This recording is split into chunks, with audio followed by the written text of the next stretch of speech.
Pudding ഇഷ്ടമുള്ളവരാണെന്നുണ്ടെങ്കിൽ എന്തായാലും ഇതൊന്ന് കണ്ടിട്ട് പോയിക്കോളൂ. നമ്മുടെ ഈ ഒരു പുഡിങ്ങിന് വേണ്ടിയിട്ട് ബ്രെഡും പാലും ഒരു മുട്ടയുണ്ടെന്നുണ്ടെങ്കിൽ നല്ല അടിപൊളിയായിട്ടുള്ള നല്ല പഞ്ഞി പോലെയുള്ള ബ്രെഡ് പുഡിംഗ് നമുക്ക് തയ്യാറാക്കി എടുക്കാനായിട്ട് പറ്റും. അപ്പോൾ നമ്മുടെ ഈ ബ്രെഡ് പുഡിംഗ് തയ്യാറാക്കാൻ വേണ്ടിയിട്ട് ഞാനൊരു 6 ബ്രെഡ് എടുത്തിട്ടുണ്ട്. വലിയ ബ്രെഡ് ആണെന്നുണ്ടെങ്കിൽ നമുക്കൊരു 4-5 ബ്രെഡ് മതിയാവും. ഞാൻ എടുത്തിട്ടുള്ളത് നല്ല ചെറിയ ബ്രെഡാണ്. ഇനി നമുക്ക് ഈ ബ്രെഡിൻ്റെ സൈഡിലുള്ള ഈ ബ്രൗൺ പോർഷൻസ് ഒക്കെ ഒന്ന് കട്ട് ചെയ്ത് മാറ്റിയതിന് ശേഷം ചെറിയ കഷ്ണങ്ങളാക്കി ഒരു മിക്സിയുടെ ജാറിലേക്ക് ഒന്ന് ഇട്ട് കൊടുക്കാം.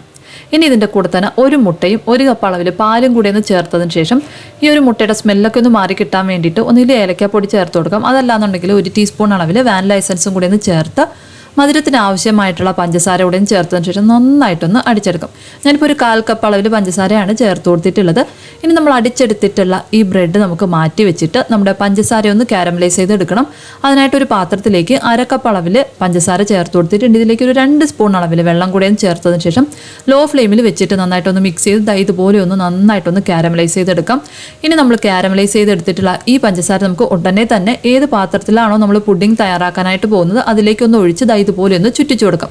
പ്രത്യേകം ശ്രദ്ധിക്കേണ്ട ഒരു കാര്യം, നമ്മൾ കാരമലൈസ് ചെയ്യുന്നതിന് മുമ്പായിട്ട് തന്നെ നമ്മൾ ഈ ഒരു ടിന്ന് റെഡിയാക്കി വെച്ചിട്ട് വേണം പഞ്ചസാര ഒന്ന് കാരമലൈസ് ചെയ്ത് എടുക്കാനായിട്ട്.